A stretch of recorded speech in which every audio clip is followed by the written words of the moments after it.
Hello. What were the top apps, top 100 apps of 2019? It's the last day of 2019, and let me be the first to wish you Happy New Year.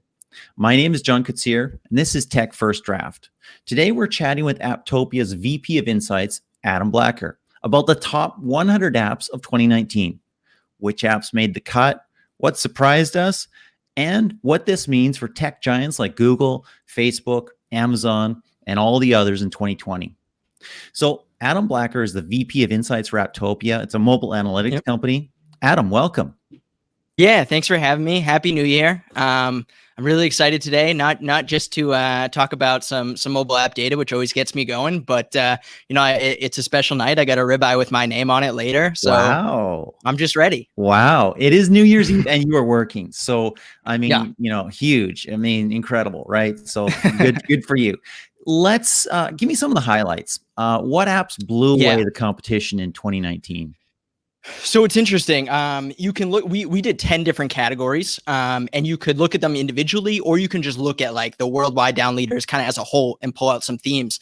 And what I found interesting is across all of the categories, they're pretty top heavy actually. So with the exception of games, the first one, or in some cases one or two apps really had like just millions, or in some cases hundreds of millions of downloads more than their next closest competitors in the list. The only one that was, or the closest knit group was actually games. As we know, games is the biggest category on mobile. And that was like, the competition there was a lot closer, but for everything else, there's really a top dog, and then the drop off is pretty significant. Yeah. Specifically what blew me away, I would say, I think things that you came to this conclusion as well. Garena's Free Fire, it's a battle royale game that beat out. We always hear about PUBG, we hear about Fortnite, but Garena's Free Fire, came in at number one. I did not see that coming personally. And then from the health and fitness perspective, an app whose core function is to remind you to drink water and be healthy that way, came in number one. I expected it to be Calm just because I hear so much about Calm. But that was not the case. Yeah, that was interesting as well. I hadn't heard of Garena Free Fire, so bad on me, obviously. Okay. But it was really interesting to see a battle royale game beating out hyper casual games, not just in revenue, which you expect, but in downloads. Sure. Yeah. So here's what we have to take into consideration, right? This chart is download leaders. So it's not necessarily MAU, which, by the way, Greener Free Fire actually has a ton of active users. So they'd be high up there as well. But this is downloads. So this is new users. When you think of new users, where are they probably coming from? They're probably coming from emerging markets. So we're talking about, Brazil, we're talking about India, Southeast Asia, Latin America. And that's where the bulk of Garena's downloads come from. And that's where they focus. And they focus on, I actually got a chance to speak with Garena's producer of Free Fire a few months ago. And he told me they really focus on Latin America and local events there. They have offices in all of those countries, and they try to make things special around Carnival and other local holidays. So it's been a focus for them. They're taking advantage of these growing markets. Nice. Let's talk about maybe some surprise misses, some names that you thought would make the list that didn't make the list.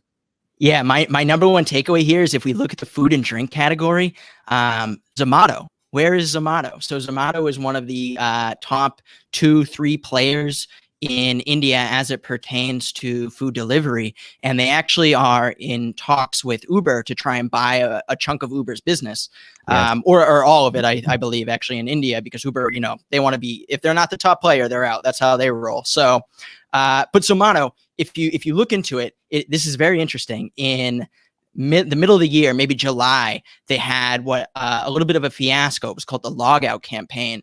And these restaurants working with Zomato were just absolutely sick of what they call deep discounting, essentially. They felt burdened by it. And so a bunch of restaurants were like, we're off Zomato. And, when the restaurants go, the consumers go. So I think that really impacted them. And I think that's probably why they weren't on the list. But initially, I was pretty surprised. What about you?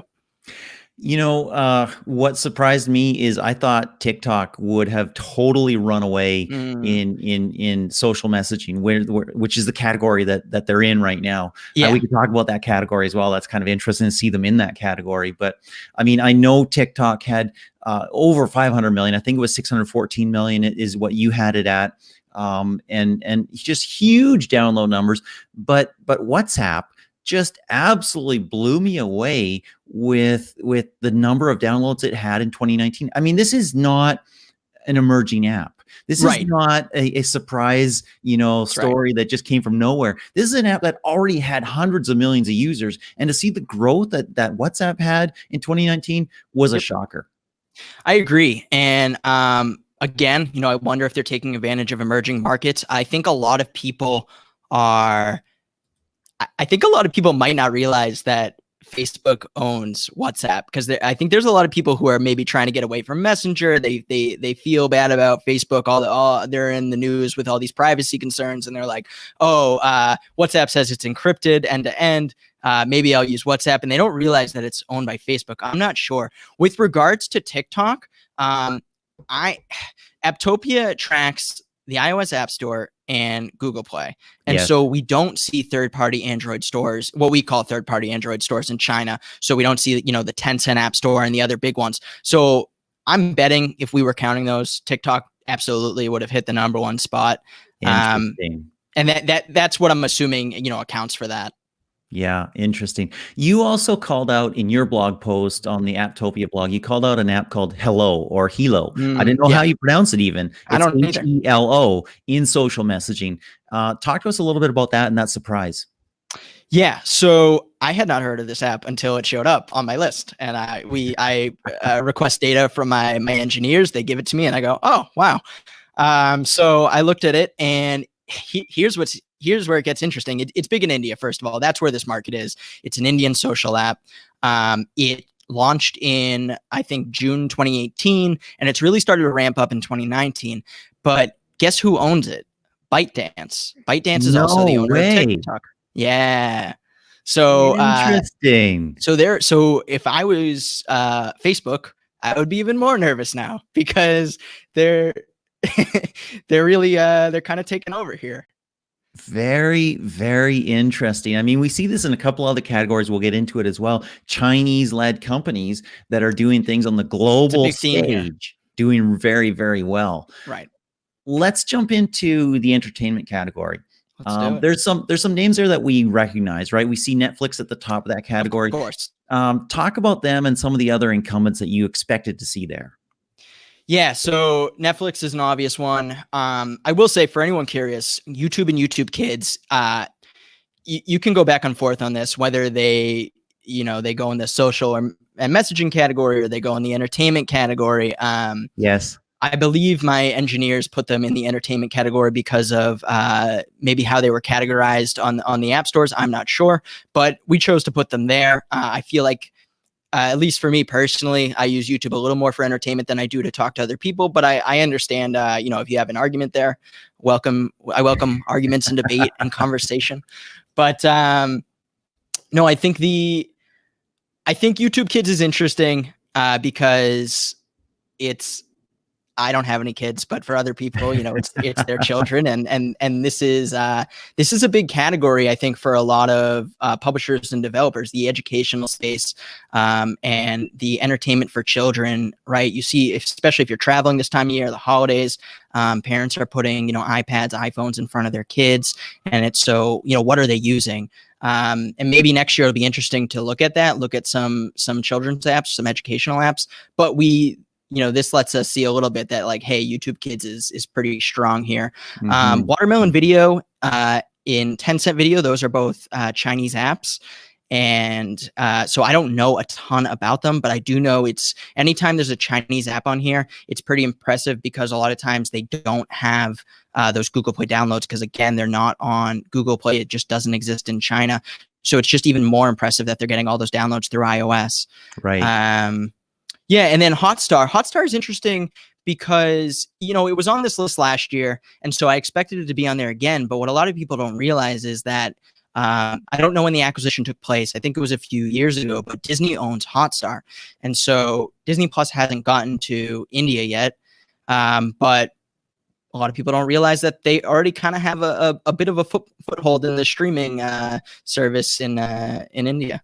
And what's interesting about that for me is that we don't see Disney Plus here. Obviously, it launched late in the year, so it hasn't had much time to build. Right. It was one of the top apps to be downloaded on both the major app stores in the Western world, at least when it came out. And it'll be interesting to see where that comes out. I didn't see HBO Go here. I know that's a perennial top somewhere in the 2025 list or so for entertainment as well. But it'd be interesting to see where those shake out in 2020. So I can tell you that I checked Disney Plus and it was around, I think it was early 20s for overall. So even though it's only been out, it launched November 12th, I believe. And so it's only been out a while and still, it came close to making it. And HBO, you got to wonder what impact the end of Game of Thrones is going to have. And if that's kind of what helped lower those downloads. Very interesting. What will be the next Game of Thrones for them? Super interesting. Let's jump into food and drink a second. I saw that McDonald's did really, really well there. Uber Eats, of course, is the top. So, I mean, as you said, Uber wants to be the top in whatever category that they're in, and they do really well. They push hard. They know how to get mobile users, and they know how to drive business there. But I saw McDonald's must have had a major push in 2019 because they weren't at the top of the list, I don't think, last year. Yep. So McDonald's and Uber Eats both, and you're correct. So we've seen, by the way, at Uptopia, we've seen fast food in general, fast food mobile apps growing. We talk to these brands all the time as well, and they're just now understanding the significance of mobile and the role it can play for them. So we've actually seen a surge, not just at McDonald's. This is worldwide, and so that's what I was going to say is Uber Eats and McDonald's. It's really more of a commentary on that they have this global footprint. But I bet if we did a USA only chart, which actually people have asked for a lot now, so maybe we'll do that. You would probably see Burger King and maybe Dairy Queen, Chick-fil-A. We've seen all those apps really surge in 2019 as mobile has become more important for them. But so what I do have to call it with McDonald's is the way they do it is annoying, right? So if you have Snapchat's one app. And so you just look at if I were to go look up Snapchat's data in Apptopia, I would just be looking at that one app and that's it. McDonald's really localizes. They're truly global. And so what they do is they spin up a separate app for most countries. And if not a country, then a region. So in order to get my mass data here, what I did was I found all the McDonald's apps and I added their downloads together. And so, because otherwise I would be essentially picking a country, and that's not what this chart is. This chart is the worldwide download leaders. And the same thing goes for Starbucks. Starbucks does the same strategy. So those are accumulated there. I feel your pain. I did the same thing when I did top apps for the Fortune 1000 companies, and finding all the apps for each individual company is sometimes a challenge. Yeah, exactly. But we see a lot of international growth here as well. What surprised me here was DoorDash. DoorDash is only available in the United States and Canada. Obviously, United States is a pretty big market, but I was pretty impressed to see it at number 3, ahead of Starbucks and ahead of something like Swiggy, which is in India. And it's just India has such a large population. That is super impressive. And it really speaks to that on-demand economy, right? And the fact that, Skip the Dishes, DoorDash, those sorts of things are really, really what people want to have these days. Exactly. And I think except for McDonald's and Starbucks, I think all of these are food delivery apps. So that's, I guess that's the strength of this category. We want when we want what we want when we want it, right? It's amazing. It's amazing. Cool. Let's move to dating. I mean, we see Tinder all the time. They're still doing amazing. They're still doing really, really well. I saw Badoo on the list, and I thought, what the heck? I'll go check out their website. Their website says 460 million people have signed up for their service. These are not small platforms here. No. And so is it Badoo or Badoo? You know what? You're right. It's probably Badoo. No, I don't know. But so anyway, they're owned by a company called Magic Lab, which also owns Bumble. So they show up twice here with Badoo and Bumble. And I've never used most of these apps. I have used Tinder in the past. And And I think I downloaded Bumble once to check out Bumble Biz because I thought that Yeah. was interesting. I haven't heard much about that lately. No. So I don't really know how successful that's been. But yeah, I mean, and the hard thing about this category is I had to do a little bit of self-aggregation because iOS doesn't even have a dating category, by the way. Yes. And when you look at Google Play's dating category, Tinder, Bumble, and some other apps actually choose not to be listed there at all, right? They don't actually want to be looked at as dating. They want to be looked at as these networking sites. And so you got to do a little bit of AI and self-aggregating here to try and get all the dating apps. But yeah, Tantan, another Chinese app. I believe that is just in China and iOS only again. So super impressive. And they were actually shut down for a short period of time in China. China likes to, I'm not an expert on China by any means, but they like to really review everything that's going on and make sure it's up to par with how, their values and their system. And make sure that actually see what's going on in each app, in each platform, and have their yeah. And so even through a period of essentially being removed from the store, it still had a really strong showing. So it's just the growth of mobile in China is really felt in this chart. Super interesting. And that also speaks to Android, which is big in China, obviously, for side loading as well. In case it's not available on a store, there you go. Interesting. Let's talk about shopping a little bit. Super interesting category for me. Of course, we see the battles between Walmart, Amazon there. We see Wish had a really big year. Wish is, they've had a big year for a while now, since maybe they've launched. Yeah, they're really strong. I think the value prop of just really cheap shipping and products that you want, but maybe necessarily couldn't afford from the name brand, drives a lot for them because, we hear, I'm not going to get political, but just we hear of the growing wealth divide. And there's a massive market opportunity for people who don't have money, and Wish saw that, and Wish is taking advantage of it, or have less money than others, I should say. Obviously, they have money; they're buying things on Wish. But I think that was a really great thing for. I don't know who their CEO founder is, but he saw that, he noticed it, and he took advantage of the opportunity. The thing that stuck out to me with the shopping category was that these 10 apps, all of them except for Amazon, are based outside of the United States. Right. So again, very, very global. And again, we see Latin America, we see India, Southeast Asia, and really just Amazon from the United States. Yes, and that totally speaks to how mobile first the rest of the world really is, besides North America and Europe, right? So India, totally mobile almost, right? And so then you see the Indian startups there. Same with China, of course, and Southeast Asia as well. Yeah. So, and I'm trying to think. And in case anyone didn't know, Flipkart actually owned by Walmart. I looked into Walmart. They own way more than I thought they did. They've invested a lot into India in the past couple of years to try and develop that market. And interestingly, Amazon and Walmart are really competing to be the next major retailer in India. And of course, there's domestic competition for them as well. So super interested to see what's going to happen there in 2020. Exactly. Club Factory, also from India, also showed up on the list. Nice. Music and audio. Let's take a look at that for a second. We see Spotify's winning. That's no small feat. Spotify is up against huge competitors. I mean, we're talking the Googles and the Apples and the Amazons of the world. They don't come bigger than that. And they're doing really, really well.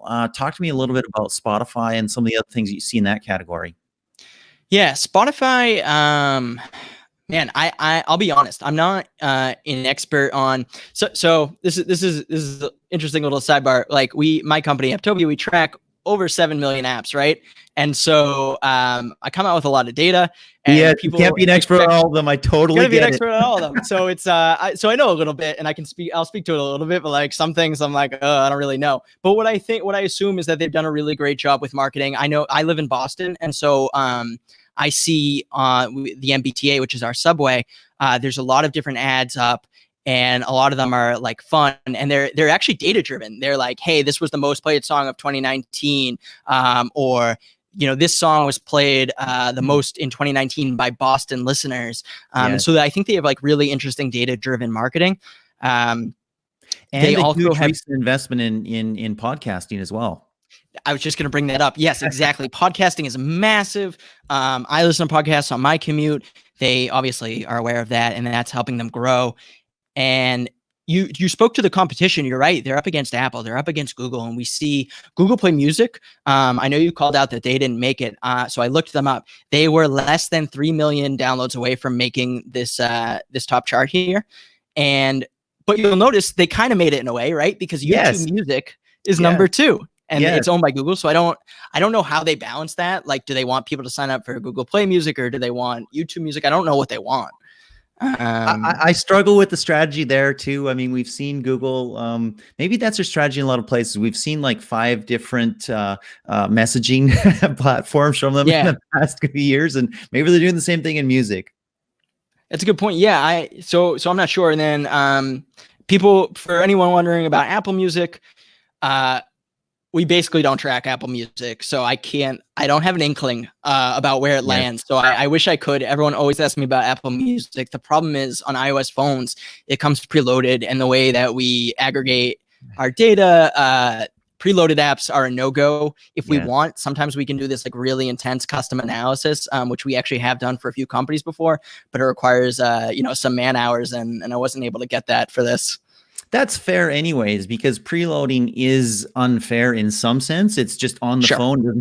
It doesn't require an extra download, right? So that's fair in that sense anyways. It was interesting for me to see Amazon Music make it onto the list as well. They were number 10 last year as well. Heavily over the past few years as well.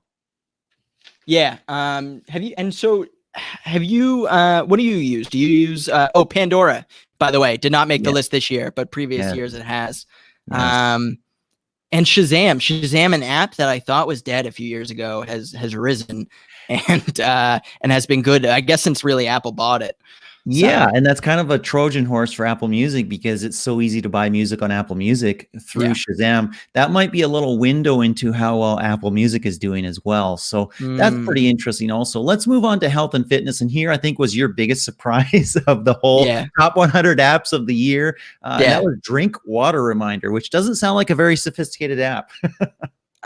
No, I guess it can. I looked at it a little bit, and so the main function is to remind you to drink water. But it'll also track if you input it, obviously, like how much water you've been drinking.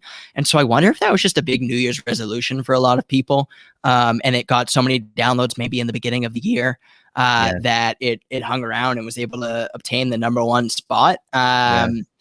Yeah, just super interesting to me. I don't really know what to take away from that.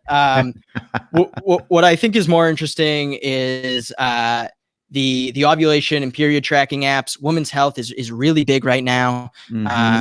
I work with a woman named Madeline, and she's actually been doing some research into health tech, women's health tech. So we'll probably have some more insight around that coming out. But we see it come up in the top 10 most downloaded apps in the world. So it's definitely on the rise. Big deal. That's a big deal. And we see Samsung and Xiaomi that have fitness bands, Mi Fit and others, right? That are, and smartwatches, of course, for Samsung, right? So that they're getting their apps in place as well as that hardware. That's interesting to see. I did see 6-pack in 30 days made the list. Sign me up. I haven't. I haven't got it yet. I wonder. I know. I was thinking I should trial a bunch of these apps and see if I can see if their promises come true and all those things. So I don't know. Are there? I meant to ask you for music and audio. Are you a fan of any of these apps? Do you use Spotify? Do you use Pandora? I have a bunch, but we actually pay for a family subscription for Apple Music. So it just fits, works with everything. Have a pretty Sonos-ified house as well, fits well into that. So it just fits for me. And you said you were a Spotify guy, is that correct? No, I use Pandora because I'm lazy. I don't want to create anything. I want to hit the shuffle button. That's all I want to do. I don't want to. I don't do a lot of creation. I guess I just hit go. I get it. I totally get it. Let's hit finance, and then we'll wrap this up. All right. Quickly after that. Google Pay was a big surprise to me, and I didn't realize really the extent of the competition in India for basically kind of a WeChat style app, or at least an app that sits between people who are buying things and people who are selling things. And it looks like Google really wants to own that. So a big chunk of these downloads come from an app called Tez, which I believe has been rebranded to Google Play and then parentheses Tez. But so they bought that. That was the dominant app, dominant mobile payment app in India, and that really I think pushed them over the edge for 2019 to lead the download category. To me, PayPal, no big surprise there. Yeah. But number 3 is another Indian app. I don't know how to pronounce it. I'm gonna call it PhonePe or PhonePe. I think it's PhonePe. PhonePe, okay. Yes. And again, in India. And what's interesting is, once again, Walmart owns it. Yes. And Cash App beat out Venmo. Venmo had beat out Cash App for the first few years of its life, but since then, Cash App has just taken on a life of its own. It's really interesting because you've said it a number of times as we've been going through this list. And here's this app, and so owns it. And here's that app, and so owns that. I almost feel like doing a project of the top 100 apps of 2019 and identifying which ones are owned by which company. That would be an interesting study. It would take some time because those things aren't always instantly obvious or available, but it would be an interesting study. So a little, we can talk offline, but I have all this. I can send this information to you. Very cool. But and then one thing that made it, that was a surprise to me, was this thing called, again, I don't know if I'm pronouncing this right, so I'm sorry to any of my Russian friends, but Sberbank. Yes, you got it. Okay, and that's essentially a state-owned bank in Russia, which makes sense why I guess probably almost every Russian has downloaded it, and that's why that shows up in our top 10. True story. A PR rep from Sberbank approached me at Web Summit like 2 years ago and started talking about Sberbank, and I didn't quite catch it. And she had a bit of a Russian accent, and I said Sperm Bank, and it was like it was a bad scenario, but we got over it, and it was all good. There will be a lap for that soon enough, John. Exactly. So let's tie a knot around this here. We've seen mobile really emerge, not just as a thing that people do, and I'm talking North America now, Europe now, because this has been the case in India and China for some time, but as a primary means for brands to connect with consumers, a primary means for people to understand and live their lives. What are you seeing as you see this overall sort of holistic list? What's it say to you? Yeah, man, you're right. As you should be right, because you are a mobile savant. But no, so you're right. Mobile is it's an extension of oneself, right? It's the most personal device you have. Mobile gets more screen time than any other screen that exists, any other digital form. And so getting you to download even if you never open the app, right? If you download a brand's app and it's on the front page of your phone, that's the best real estate. That's better than any billboard they could get. You're seeing that every day. You pick up your phone. I forget what the stat is. I think you check it, around 50 times a day on average. I'm not sure.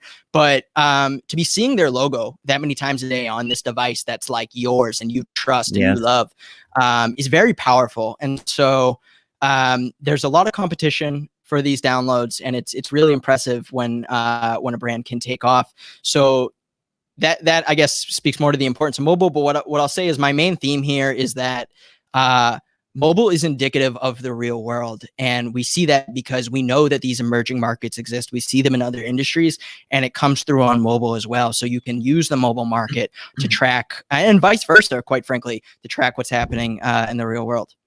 Yeah, super interesting. Well, I want to thank you for joining us on Tech First Draft. That's awesome. Anybody who's listening and been and is going to listen on the saved versions of this and on the audio podcast as well, whatever platform you're on, please like, subscribe, share, comment, and thank you for joining us. Until next time, this is John Kutsier with Tech First Draft. Have a good New Year. Thank you. You too.